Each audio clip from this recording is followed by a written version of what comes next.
सुखदेव जी कहते हैं कि हे राजन, अब हम आपको एक ऐसे इतिहास के विषय में बताते हैं जो बहुत पुराना है, लेकिन पुराना होने के बाद भी उसको सुनाना इसलिए आवश्यक है क्योंकि इस इतिहास से न जाने कौन व्यक्ति जुड़ा हुआ हो।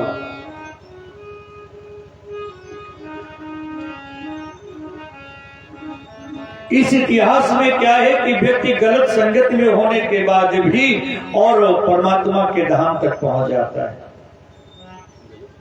अब क्यों ना सुनेगा कोई कि आदत गंदी हो इसके बाद भी भगवान का धाम मिल जाए। ये इस प्रकार का इतिहास है। तो राजा परीक्षित ने पूछा, महाराज ऐसा कौन सा इतिहास है कि व्यक्ति गलत संगत में है और भगवान का धाम मिल जाए। तो सुखदेव जी कहते हैं, राजन इस संसार में जब व्यक्ति रहता है तो उसे संगत तो करनी ही पड़ती है। बिना संगत से भी आप नहीं रह सकते। आप अकेले जीवन नहीं जी सकते, संगति तो आपको करनी पड़ेगी। अब ये अलग बात है कि जुआड़ियों की संगति हो जाती है, चोरों से संगति हो जाती है, चिलम पीने वाले अपना चिलमबाजों से संगति कर लेते हैं, लेकिन संगति जरूर करते हैं। बिना संगत के नहीं रह सकते आप। सामाजिक प्राणी हो। हम लोग कैसे प्राणी हैं? हमारी विशेषता है कि हम लोग सामाजिक प्राणी हैं, समाज में ही रहते हैं। पूरा गांव खाली कर दिया जाए और एक व्यक्ति छोड़ दिया जाएगा तो फिर दूसरे गांव जाकर के रहेगा, लेकिन अकेले नहीं रहेगा। हम लोग सामाजिक प्राणी हैं। तो संगत से ही सारा खेल है। जिस समय जैसी संगति हो जाएगी उस समय व्यक्ति का स्वभाव और प्रभाव परिणाम भी वैसा ही होगा। एक ब्राह्मण है, सुखदेव जी कहते हैं, राजन एक ब्राह्मण हुए जनपद कन्नौज में। अपना कन्नौज जिला नहीं है, पहले कानपुर और कन्नौज एक ही था, अब अलग अलग हो गया है। उसी कन्नौज में एक ब्राह्मण रहते हैं जिनका नाम है कान कुब्जे दुजा कश्चिद दासी पतिरे अजामिला दास तक अजामिला। कान कुब्जे दुजा कश्चिद दासी पतिर अजामिला। कान कुब्ज अर्थात कन्नौज में एक अजामिल नाम के ब्राह्मण रहते थे। क्या नाम था? अजामिल। उन्होंने भी संगति कर ली, लेकिन बुरी संगति की। वैश्याओं से संगति की। वह अपने घर में वैश्याओं को लाता और वैश्याओं के साथ ही रहता। नामना नष्टे सदाचारो दास्या संसर्गे दूषिता। कान कुब्जे दुजा कश्चिद दास तक अजामिला। नामना नष्ट सदाचारो दास्या संसर्ग दूषिता। ऐसी संगति की कि उस संगति के कारण वह दूषित हो गया। क्योंकि जैसी संगति करोगे, आपके अंदर अगर अच्छी संगति के लक्षण आ गए हैं तो आप दोष होते भी अच्छे हो जाओगे, और बुरी संगत करोगे तो अच्छे होते हुए भी बुरे हो जाओगे। मूर्ख हो, अच्छी संगति मिल गई तो ज्ञानी बन जाओगे, ज्ञानी हो और मूर्खों के बीच में फंस गए तो फिर देर नहीं लगेगी, तुम भी अज्ञानी बन जाओ।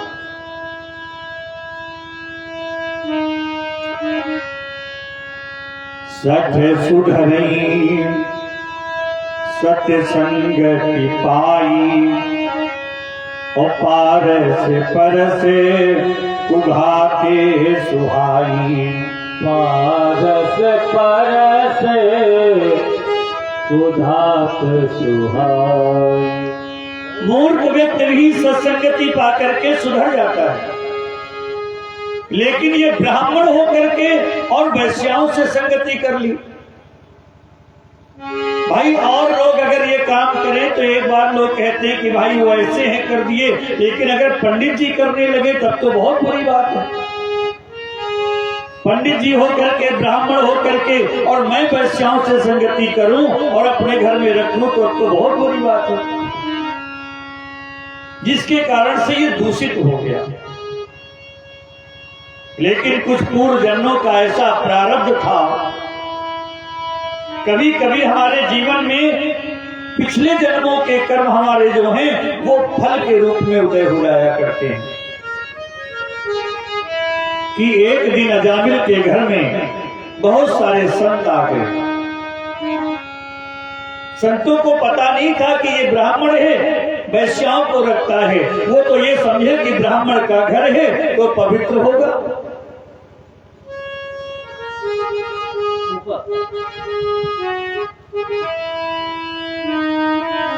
ये सोच करके संत महात्मा अजामिल के घर आए और आकर के बोले, आज मैं आपके ही गृह में विश्राम करूंगा।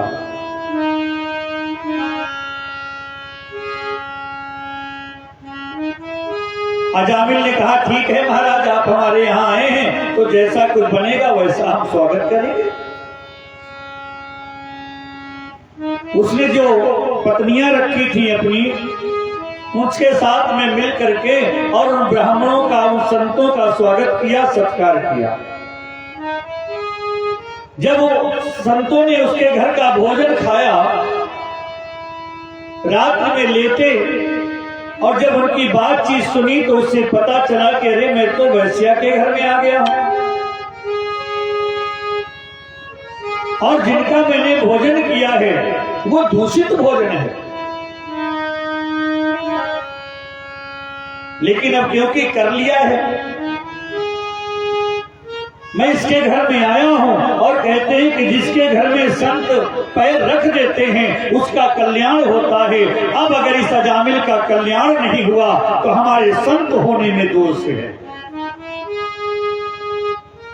भाई आप बुरे हो, लेकिन जब कोई अच्छा व्यक्ति तुम्हारे घर में आया है, अब अगर तुमको वो अच्छा ना बना पाया तो उसमें बुराई है।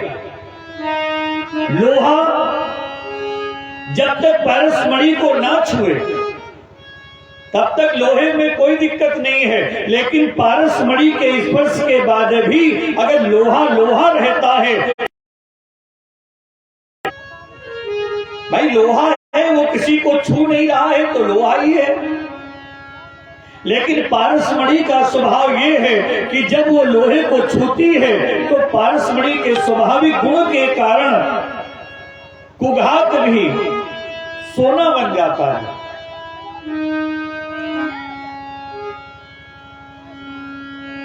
पारस परस कुघात सुहाई, कुघात भी सुंदर बन जाता है। तो सत्संग में बैठे हुए संतों ने सोचा कि क्या करूं, अब मैं इसके घर में आया हूं मैंने इसके भोजन को छुआ है, मैंने इसके घर को छुआ है, यहाँ तक कि जब उसने मेरे पैर छुए तो मैंने उसको आशीर्वाद दिया, तो मैंने उसके शरीर को छुआ है और संत पारसमणि होता है।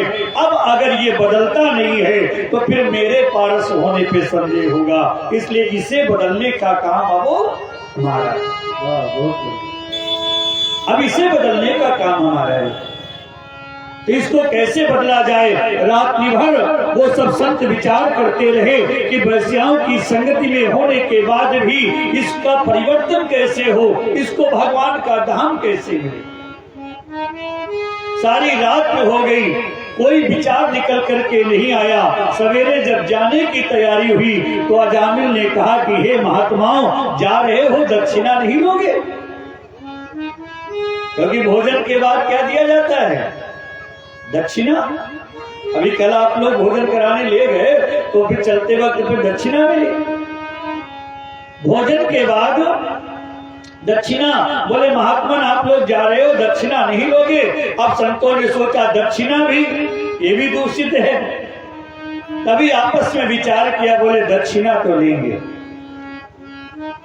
दक्षिणा तो लेंगे, लेकिन हमको दक्षिणा में जो चाहिए अगर वो दे सकते हो तो हम तुम्हारी दक्षिणा लेंगे, ये तुम्हारा रुपया पैसा वाली दक्षिणा नहीं लेंगे। तो अजामिल बोला महाराज अब आप मांग करके देखिए, जो कुछ मेरे पास होगा मैं जरूर दूंगा, जो मैं कर सकता हूं जरूर करूंगा। तो संतों ने कहा तुम कर सकते हो, तुम कर सकते हो अजामिल। अजामिल कहता है मैं क्या कर सकता हूँ? तो संतों ने कहा एक काम करो, अभी तक तुमने जो पुत्र उत्पन्न किए हैं उसमें तो तुम निपुण ही हो, क्योंकि जो कामी पुरुष होता है उसको बेटे उत्पन्न करने में ज्यादा देर नहीं लगती है। उससे तुम कह दो भैया हर साल एक बेटा उत्पन्न करता रहेगा, उसको क्या परेशानी, चाहे पढ़ा लिखा पाए और चाहे ना पाए, लेकिन लड़के उत्पन्न करने में कमी नहीं है। और फिर कलयुग में तो कलयुग की स्थिति तो ये है कि पुत्र उत्पन्न करने में दक्ष हैं लोग। यहाँ तो भागवत में भगवान जी कहते हैं कि पुत्र उत्पन्न में लोगों को दक्षता प्राप्त है, और मुक्ति की बात करो तो लोग बिल्कुल अदक्ष हैं, फिर मुक्ति का कोई साधन नहीं जानते, मुक्ति का कोई साधन नहीं जानते।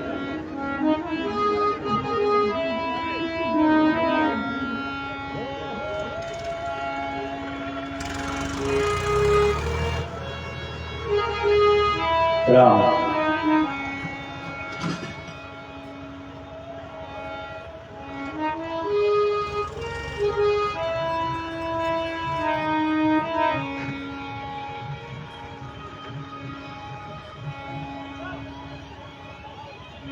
दो बार भगवान का नाम लेंगे और फिर आकर की कथा में आगे बढ़ेंगे।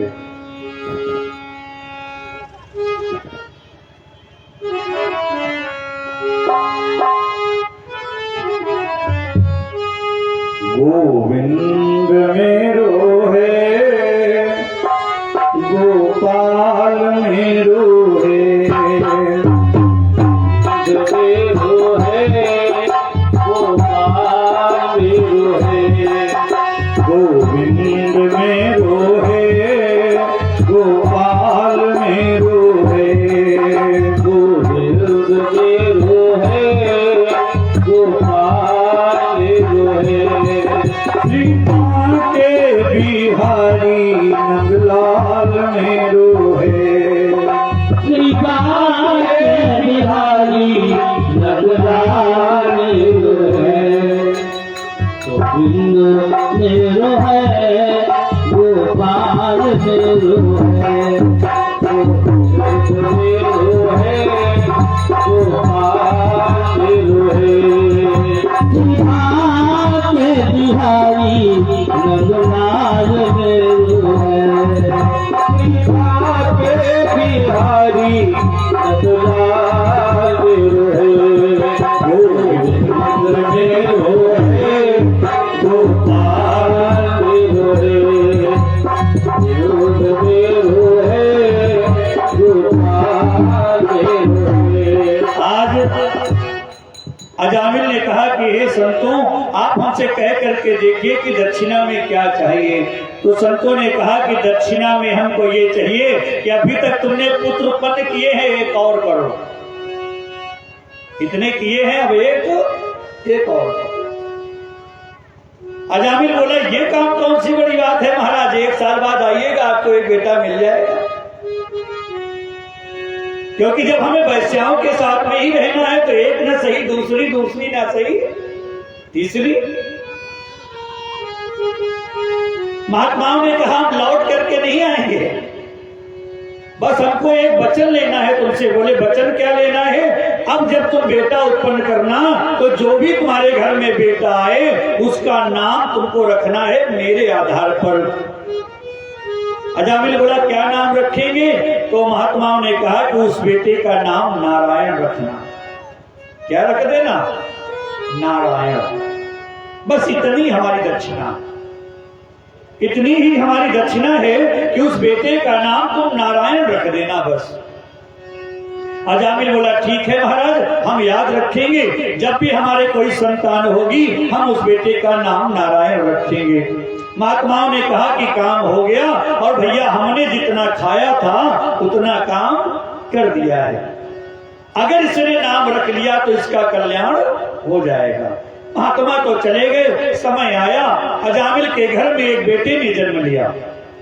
याद आया उसको कि महात्मा कह गए थे कि नारायण नाम रखना, उसने अपने बेटे का नाम रखा नारायण।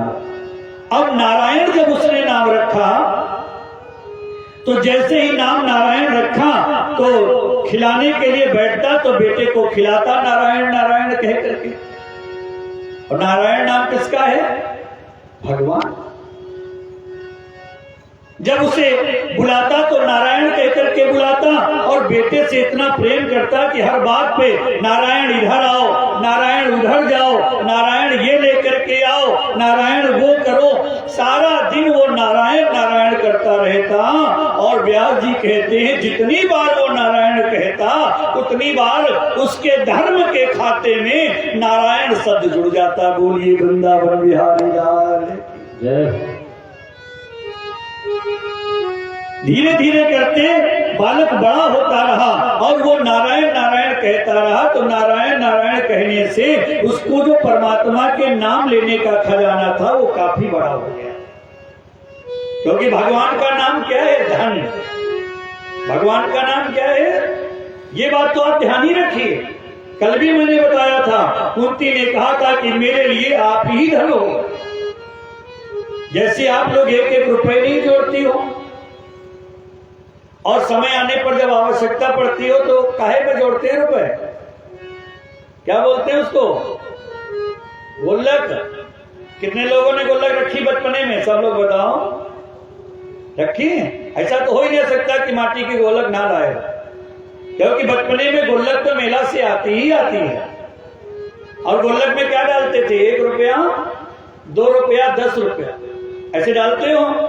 और गुल्लक जब भर जाती है तो किसी को पता होता है क्या कि कितने रुपए हैं उसमें?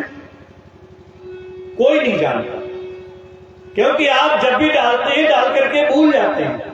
अंदाजा तो लगा सकते हो, लेकिन आप क्लियर नहीं बता सकते कि हमारी गुल्लक में कितने पैसे निकलेंगे। लेकिन जब मुसीबत पड़ती है तब क्या करते हो? उसी गुल्लक को फोड़ करके और आवश्यकता की चीज ले लेते हो। इसी प्रकार से भगवान का नाम लेते रहा करो, क्योंकि उसको लेने से जो तुम्हारी गुल्लक है धर्म की वो भरती रहती है। और जब समय पर कभी आवश्यकता पड़ेगी और समस्या आएगी तो ये गुल्लक जब फोड़ी जाएगी तो जितना खजाना निकलेगा उसी से तुम्हारा कल्याण हो जाएगा। और जब लोगे ही नहीं भगवान का नाम तो कहां से निकलेगा?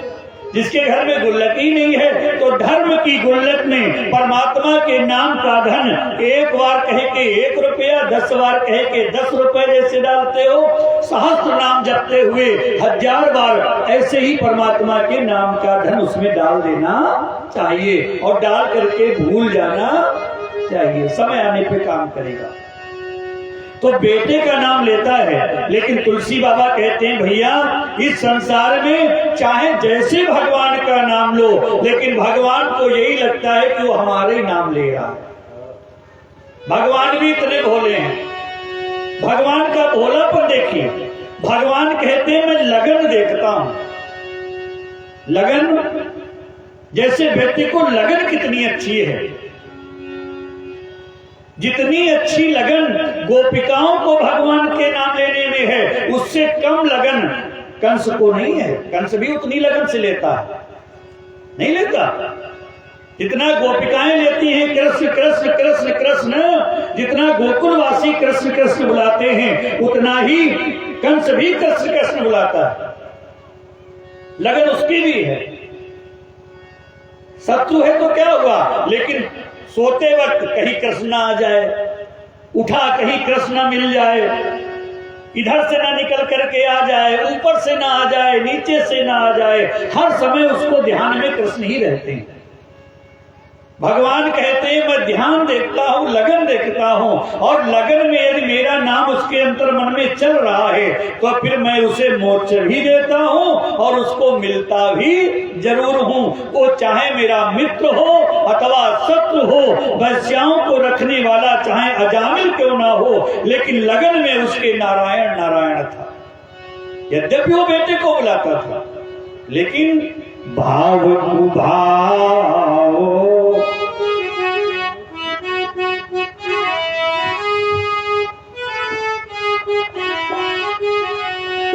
भाव कुभाव ओ अनख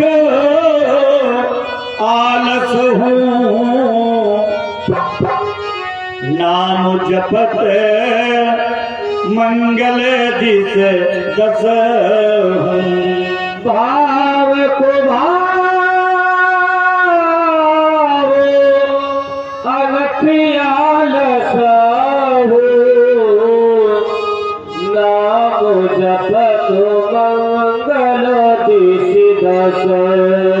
चाहे भाव से भगवान का नाम लिया जाए अथवा कुभाव से, लेकिन नाम जपत मंगल दिस। जैसे कथा में लोग नहीं आ पा रहे हैं, काम में लगे हैं, लेकिन उनके दिमाग में है कि कृष्ण कथा हो रही है, राम कथा हो रही, जा नहीं पा रहा हूँ, धानी लेके जा रहे हैं, राम कथा हो रही है, पहुंच नहीं पा रहा हूँ। लेकिन जितनी बार वो सोच रहे हैं राम कृष्ण, ये मानो कि रास्ता चलते उनका खजाना भर रहा है। ये मान करके आप चलिए, खजाना उनका भर रहा है। तो अजामिल जो है यद्यपि बेटा है, बेटे को बुलाता है, लेकिन क्योंकि शब्द से नारायण निकलता है और नारायण को लगता है कि हमारी याद कर रहा है। इतने भोले, सब जानते हैं, लेकिन इतना भोला बन जाते हैं, इतने भोले बन जाते हैं जैसे कुछ जानते नहीं हैं। समय आया अजामिल के मृत्यु का, और जब मृत्यु का समय आया तो मृत्यु के समय व्यक्ति उसे ही बुलाता है जिसको सबसे ज्यादा प्रेम करता है, उसे ही देखना चाहता है, जिसके लिए वो तड़पता है। तो आज अजामिल जब उसके मृत्यु का समय आया तो यमराज के जो दूत हैं उसे लेने के लिए पहुंच गए, लेकिन वो अपने बेटे को बुला रहा था क्योंकि उसी को चाहता था।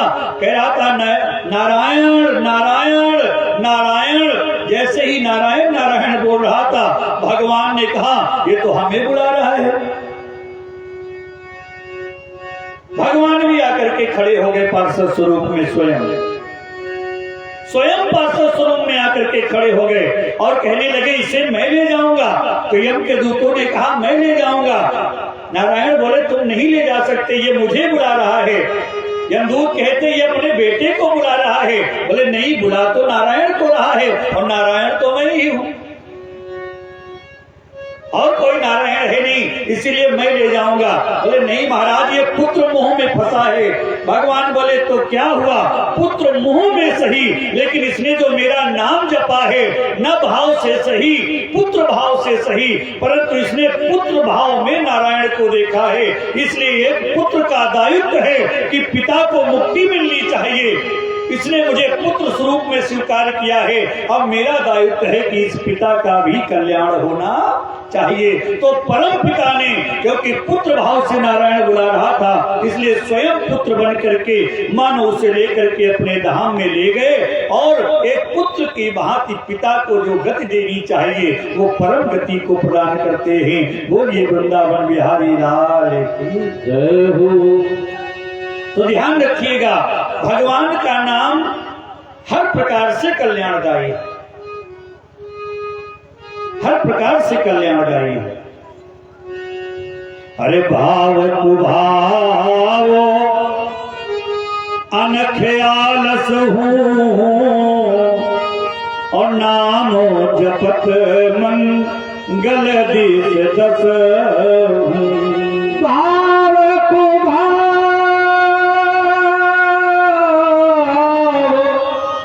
अनख आलस हो नाम जपत